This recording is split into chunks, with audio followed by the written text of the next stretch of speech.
All right, guys, and just like that, September, football season, got my Buckeyes up. Welcome to the Cycle 3 overview. So we're going to start going over kind of some of our focuses. This is, in my opinion, the most fun cycle throughout the year. They're all fun. They're all fun in their own way, right? Everybody likes a little bit different things. A lot of people really like that clean and front squat cycle. You guys did amazing with that. We are going to kind of pair on the development of the clean a little bit, and we're going to start making our barbell work a little bit more complex, right? Both a pun and what it's going to be called. So we're going to be doing some more complexes. You guys got a little bit of a taste of that last week, and what that's going to do is that it's going to force you guys to be efficient and have really solid clean technique with that barbell, okay?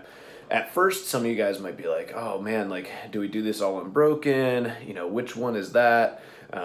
Not necessarily sure how we do, the hang squat snatch or hang squat clean or a power snatch or any of those different things. Some of those might be new to you because we don't touch on them so much. But what's really fun for us as coaches throughout this cycle is we get to do a lot of technique work. We get to do a lot of empty barbell work. And then as we start going through the cycle, you start to see people who the first few weeks, kind of were looking left and looking right to see what to do. And at the end of the cycle, they're just running through complexes, unbroken, touch and go, crushing it. So that's super exciting for us to see. It's a really good way for you guys to start feeling more comfortable with the barbell and moving that a little bit more fluidly. And the cool part about that, guys, is there's a lot of anaerobic stress. Some of you guys felt this last week, right? It feels like cardio, right? You're doing about 30 seconds, 20, 30 seconds of true max power output work. And it's a lot of work. So our body gets a lot out of that, right?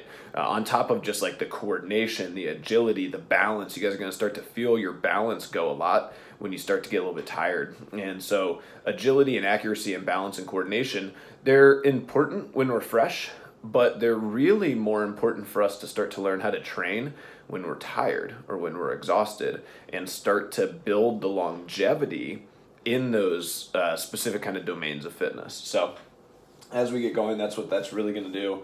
And you guys will notice that the complexes get better and better as they go. So we're going to do one clean complex, one snatch or overhead complex each week. So we'll kind of get some different lifts in there each time. We'll have a test complex that we test out next week and then test out 8 weeks from now. So this is the cycle that'll run September and October. So we'll get done right around the end of October, which will be cool.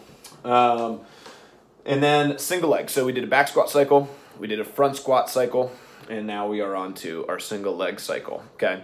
So this is one that's tough. There's a lot of moaning and groaning because there's a lot of soreness involved with fixing imbalances and doing single leg work, okay?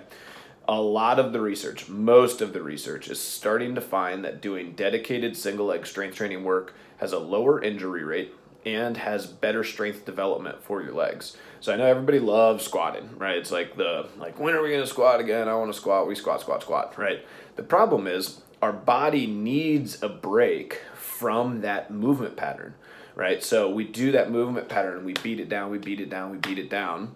And we do it so much that what happens is when we start to get either heavy or we start to get tired, our body naturally will have some tightnesses on our right side that we don't have on our left side, or our left quad might be stronger than our right quad.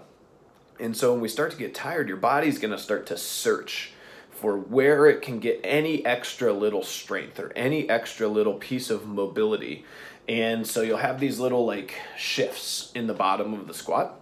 And what happens is throughout cycles, back squats and front squats, if you have those tightnesses, if you have those imbalances, they will continue to get worse and worse. And so you're sort of prolonging the ability for you to break that cycle. And so what we're going to do is we're going to try to break that cycle. Now, obviously we'll squat still, right? We'll have it in the complexes. We'll have it sometimes in workouts, right?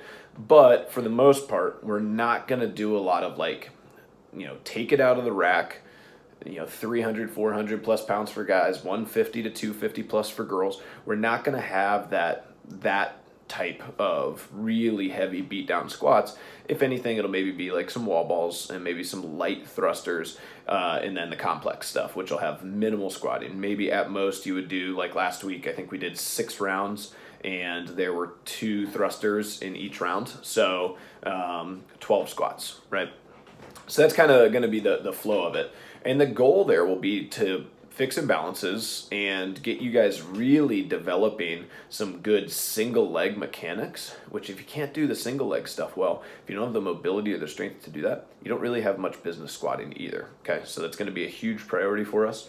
And we'll probably do that 2 days a week, probably sometime in back rack or front rack, and then probably another day with like some odd objects. So some sandbags, some kettlebells, some dumbbells, maybe some overhead, you know, partner stuff, different things along those lines, right? So all that stuff's kind of fun, right? You guys remember the single leg or the sandbag step up workout, right? Those are extra fun. Okay, so that's our goal there, fixing imbalances. All right, and then our gymnastics work, we're really going to start to hammer on the core. Okay, so you're going to notice it's not just going to be abs. Everybody hears core and they think, oh yeah, abs, more abs, right? There will be a lot of abs. You will feel your abs quite a bit, but you know, think about core as kind of one big donut piece, and we're going to work, you know, different types of planes. So we're going to do a lot more like transverse planes, a lot more rotation type stuff.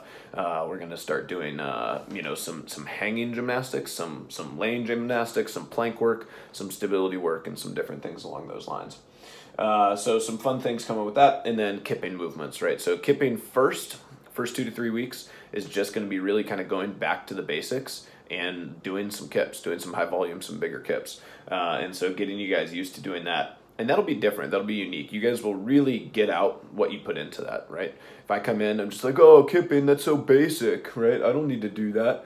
And you don't take it seriously, then you're probably not going to get much development out of it. But if you guys come in, you have intention, you really focus on building good and powerful and better kips, you'll notice that your upper body, your grip, and your core should all kind of get tired in and around that. So we'll do some fun gymnastics complexes where you're kind of doing both. So those are kind of our main like structural pieces, okay? So I'm gonna race, and I'm gonna do this all as one video, all right? So stick with me while I race. And then one of the big things that we'll do in this cycle that sort of started to play with a little bit, and I think people like, is we're gonna stick with Hero Mondays. Okay, and we'll start this on Labor Day tomorrow. And then we'll talk about kind of how we can take those as partner individual. Now I'm talking and writing, so if I'm making spelling errors, don't worry about me. Jackie and then row. All right, so our benchmarks will be the hero workouts, right? So we'll probably do, I would say, about 4 to 5. One of those will be a retest. We'll retest Morrison, and we'll probably kind of feel out the weather and see how much running we can get involved with that. And then obviously the end of this cycle goes into the unknowns in early November, okay? So that'll be kind of, that'll prep us, the single leg cycle, the longer cycle.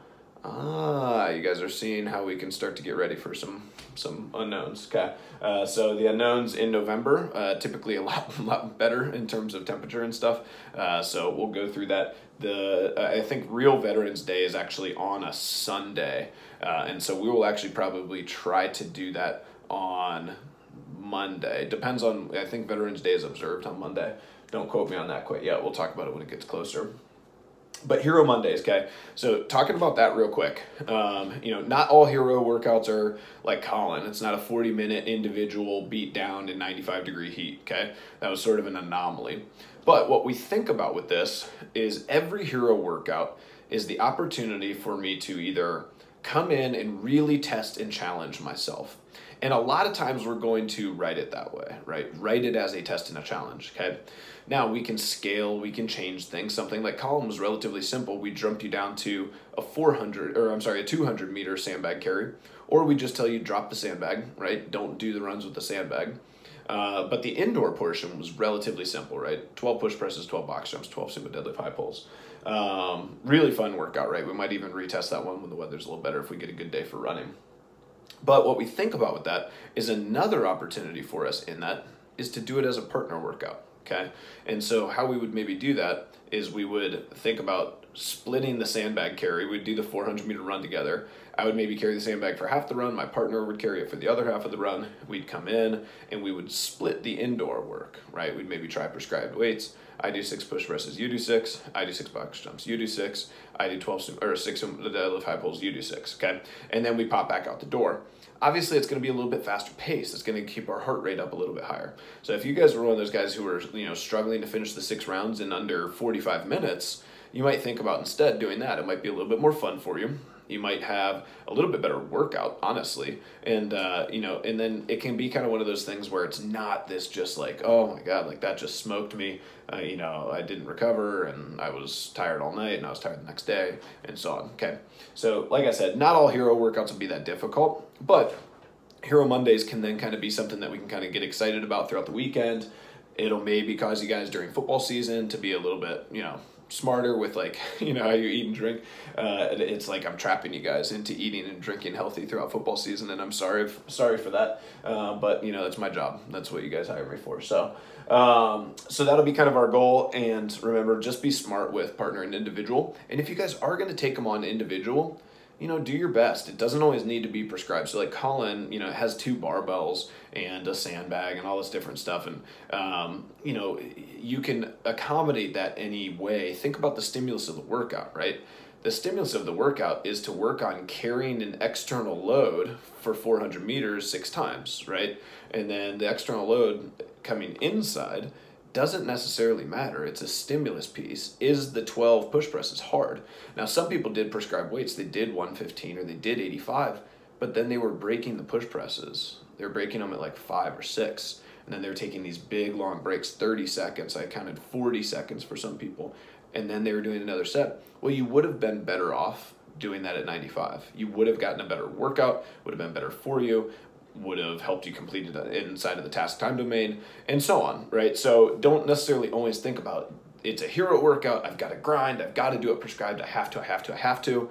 Think about the purpose of the workout, right? Think about the stimulus we're trying to achieve and get yourself scaled inside of there. It's fine to do Colin by yourself, individual, and just change it down to 95 pounds or 65 pounds or 75 pounds and go unbroken and go fast. I promise you, it gets worse, right? All you're doing is getting out into the run faster, and that's harder, okay? So you guys have to kind of keep that in mind as you guys go through these hero workouts. There's this old stigma in CrossFit that's literally like, it's done, it's over. People have realized that this is not good, which is, oh, it's a hero workout, we've got to just bang our head against the wall. And it's like, why? And it's like, because we bang our head against the walls during hero workouts, and that's what we do. It's like, no, the goal of a hero workout is to kind of train the aerobic system, go a little bit longer, maybe challenge yourself for, a new weight or, a new movement or, something like a sandbag run, which is very challenging.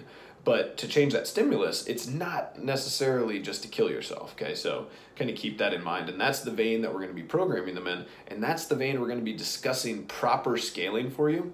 And, one of my things that I've noticed as a coach is the coaches are recommending proper scaling.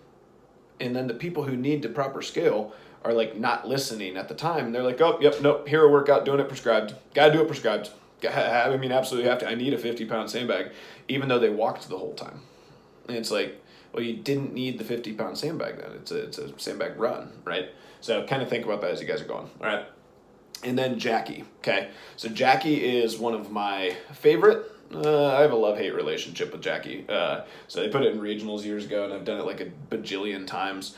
So we'll have some strategy talks with that. And, there's kind of a misconception. Jackie is a trap workout 100%, right? They try to trap you with going too fast in the 1,000-meter row, and then you just struggle fest through the thrusters, and then by the time you get to the pull-ups, you're like spitting all over yourself. So we'll talk about some proper pacing for Jackie and make sure that you guys have a good test in, and then we're going to drill the row. Okay, so row, right? We're going to make sure that we're really focusing on that. And then with the complex work, the thrusters, you guys will be like, holy crap, a 45-pound barbell sticking on my front rack for a couple minutes isn't going to be near as exhausting as it used to be, because I'm so used to having this heavier barbell, and so hopefully that kind of all pairs in.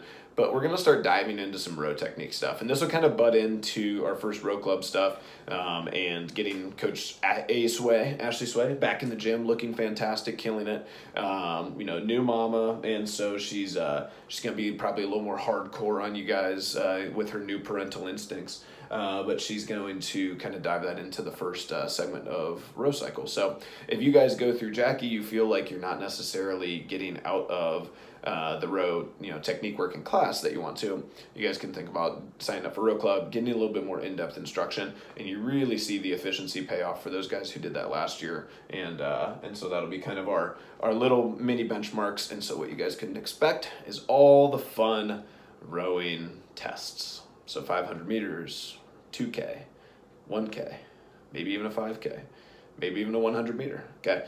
So we'll kind of start testing some of those things, and it's always a lot of fun in the fact that like they're super difficult. So that's going to kind of wrap up our cycle. So our monostructural focus will be row. Those will be kind of our benchmark pieces, and you guys can look forward to knocking out some of those hero workouts starting. Well, I guess we started a couple weeks ago, but starting on Labor Day tomorrow. So see you guys then, and hope you guys enjoyed.